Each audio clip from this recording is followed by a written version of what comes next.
This video is not directly about Facebook ads, but for anybody that's really getting started with their business online, I wanted to give you some extra help. So if you don't have a website, then I'm gonna take you through how to firstly register a domain name, and then secondly set up a WordPress website. So I'm going to use two sites that I recommend. There are loads out there that you could use, but to register a domain name, I highly recommend Namecheap, so it's namecheap.com, and to host a website and set up a WordPress website, I recommend using Siteground. So firstly, when you go to Namecheap, you can search here very easily for a domain name that you want. So think of the name that you want. For example, throughout this course, I'm using an example of a website or a domain name that I registered recently, which was officegolfer.com. So obviously, if I search for it here, it's going to tell me that it's been taken. But we can search for, for example, let me just go back. If I search for officegolfers.com, so I can see that it's available. It's only €8 for the year, so I can just add that to my cart and buy it. So it's very simple to purchase a domain name. You have instant access to it. So if you go ahead and buy that domain name, you're going to end up in the back end of Namecheap here with access to your domain, where you can change some various settings. But the only thing I want to show you here is that by default, it's going to use name servers for Namecheap. Now, you don't even need to understand. I don't need to explain really what the name servers are, but I'm using Siteground. So I'll come back to this in a second. Siteground is a hosting platform, as it says here, and again, without getting too technical about it, there are many different ways that you could build a website. I would also recommend that you look at something like Squarespace or Wix or Weebly, or if you want an e-commerce site, then Shopify. But WordPress is the most widely used content management system out there for websites, and while some of the others might be a little easier to set up, WordPress gives you more flexibility in the long run. Now, maybe it takes a little bit more work to actually maintain it and manage it, but it really is a very, very good platform to use, and I've used it for years and years, so I definitely do recommend it. Then, so when you're in here, you need to buy some hosting. So your website needs to be hosted on a server somewhere. So you can get started here, for example, with WordPress hosting. Set up an account. It's not going to cost you very much. In fact, actually doing it this way is most likely going to be cheaper than using something like Squarespace, Weebly, or Wix. So when you've logged in, you're going to end up in a user area like this. Now, I've been using Siteground for a long time, and I have a number of different websites in there. But what I want to show you here is that I'm going into my account, and there we'll go to the control panel, or cPanel as they call it. And now, so that your domain name points to where you're hosting the site here on Siteground, you need to look here at these name servers. So you'll want to copy this over. This is what I was showing you here in Namecheap, here. As I said, by default, it'll be on the Namecheap DNS, or Namecheap name servers. So you just quite simply just want to just paste that in here. And here there's usually two. So this one, you see, this is NS1 and this is NS2. The rest is the same. Once that's done, click this little tick mark here, and that'll save. And that's it. You're done. You're done with Namecheap, and you'll most likely have it set up here on auto renew. So once your credit card is valid and that, it's going to auto renew in a year's time, and you really don't need to do much else in Namecheap. So the rest of what you're going to do is here within SiteGround. First thing that we want to do is we want to just let SiteGround know that we're going to host this new website here. So I'm going to click on add on domains, and I'm going to tell it that the new domain name that I want to add here is officegolfer.com.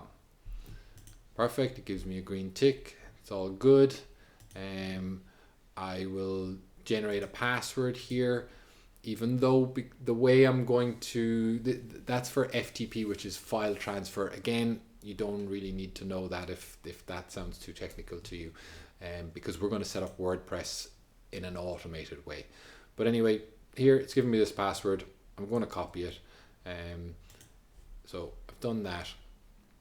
Use password, that's fine. I'm happy with it. It says it's strong. Add the domain. And that's great. Now SiteGround knows that we're using, oops. Oh, I clicked the button twice. It's there. It's fine. Don't worry. We'll see it here. If I was a little impatient, so I think I clicked the button twice. So it's here. It went through the first time. So that's fine. That's all done. Now I just want to go back to cPanel, and the important thing here, like a lot of this is a lot of different options here. It could look a little bit overwhelming, but honestly, just come in, use add-on domains to add the domain name, then click WordPress here, and we've, they call it maybe a one-click installation of WordPress. Realistically, it's going to be a little more than one click, but here we have it. WordPress. Again, I don't want to get too technical, but WordPress, as it says here, is an open source project. You need to install the files for WordPress onto your server, which is exactly what we're doing now with just a few clicks. In years gone by, you would have had to do a lot more in terms of interacting with the server, but now it's really, really easy. One very important point that I want to make is don't confuse this with WordPress.com. So if you were to actually download these files, you'd go to WordPress.org. WordPress.com is somewhere where you can set up a blog or set up a simple website, but it's different. It doesn't give you the same flexibility. In that case, your website is hosted by WordPress themselves. We want to host a website on our own web hosting, which in this case we're using SiteGround for.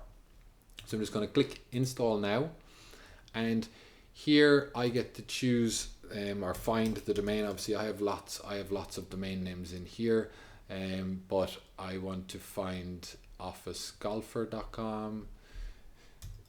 This is probably one downside of what they do in here in SiteGround, is that they don't put all of these in alphabetical order. So let me see, and I have a lot of domain names in here. There it is. Sorry, right.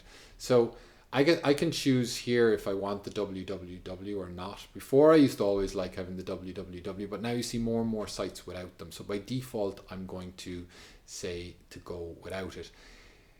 Importantly here again, and again, I don't want to get too technical, but HTTP versus HTTPS. The S is for secure, and that's why it's saying that it hasn't found an SSL certificate, because I'm saying that I want it to be HTTPS. We can change that down the line, but for now we'll just say that we want it to HTTP, and then that error will go away. So I'm going to give the site a name. Office Golfer. Description, well, we don't really need a description, it's optional, but we'll say golf products for, it's not quite right, but we'll say it for now. It's because it's a little bit about people that are stuck at their desks during the week and want to get out and play golf. Okay, admin username, I'm going to call it Office Golfer Admin. We're going to, well, it's generating a password first. I'm happy with that. I'm going to copy that. So I have that copied. Now I'm going to use my own email address.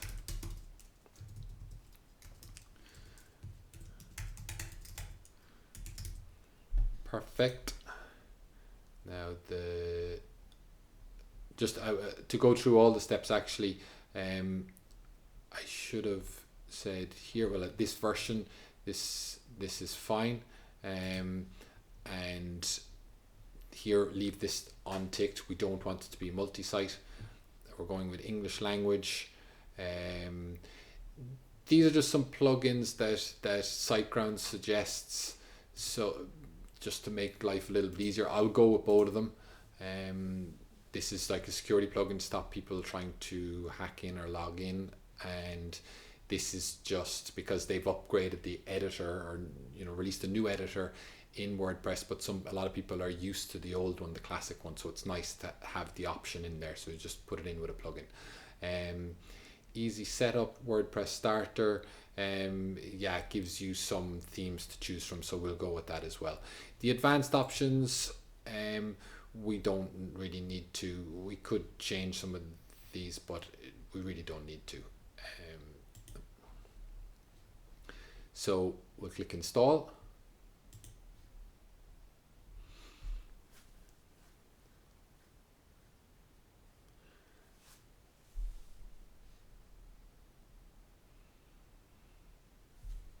There we go. Almost there. It got to 101%. That's interesting.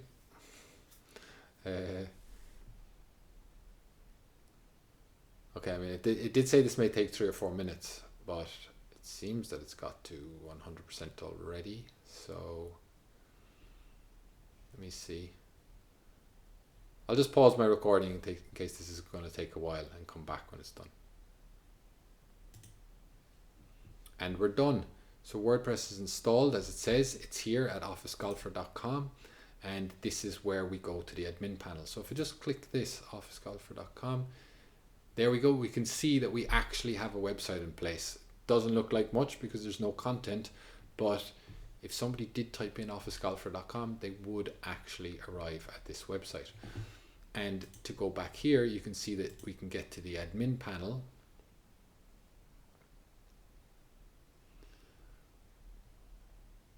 And okay, well, I ticked the option to go with the Siteground WordPress starter tutorial, so we'll go through that.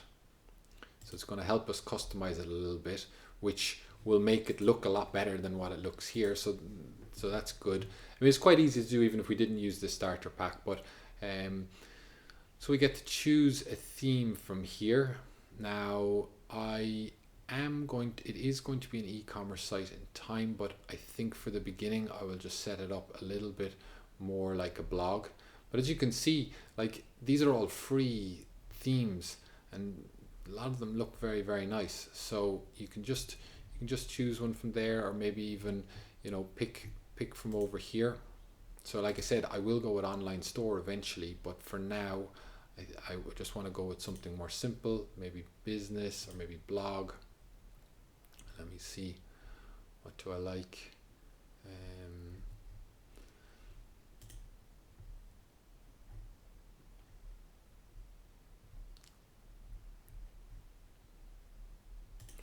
Maybe health and fitness. I quite like the look of this actually. Let's see. You can look at a preview as well.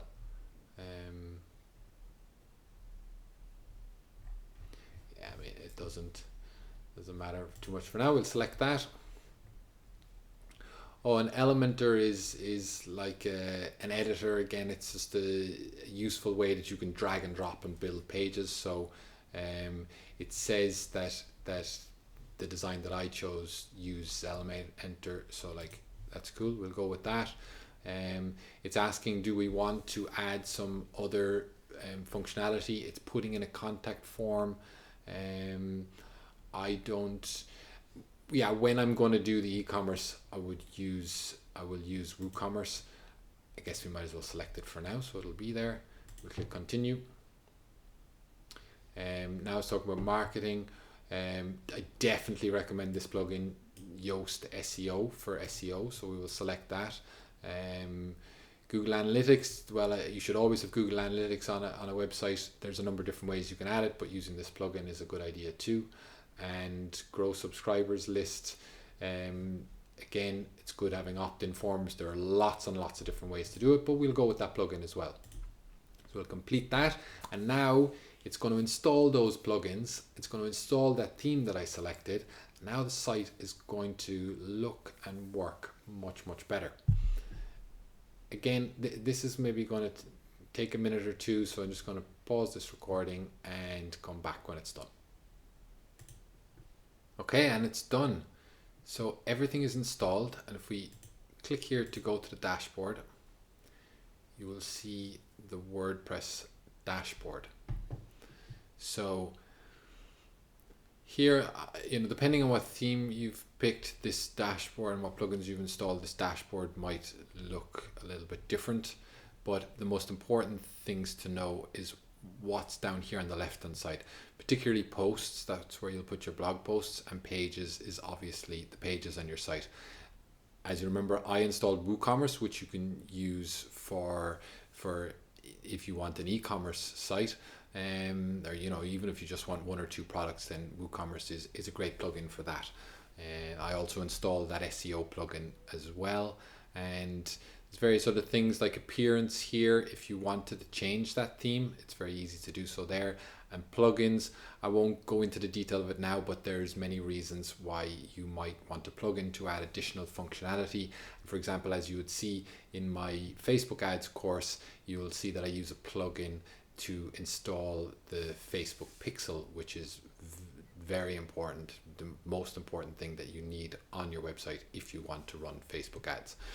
So just to finish up, we'll just go back to the actual website here and click refresh, and you're going to see it's going to look very, very different. And actually this theme will have imported some sample data as well, so that's why you see here there's text here already, and you can just go in WordPress and edit that. And as I said, if you realize now that you actually didn't like that theme, you can go back in here in appearance, go to themes, and select the new one. It's very, very easy. So I hope that helps anybody that wants to register a domain name and set up a WordPress site. If you have any questions about it though, then please feel free to get in contact. Okay, take care.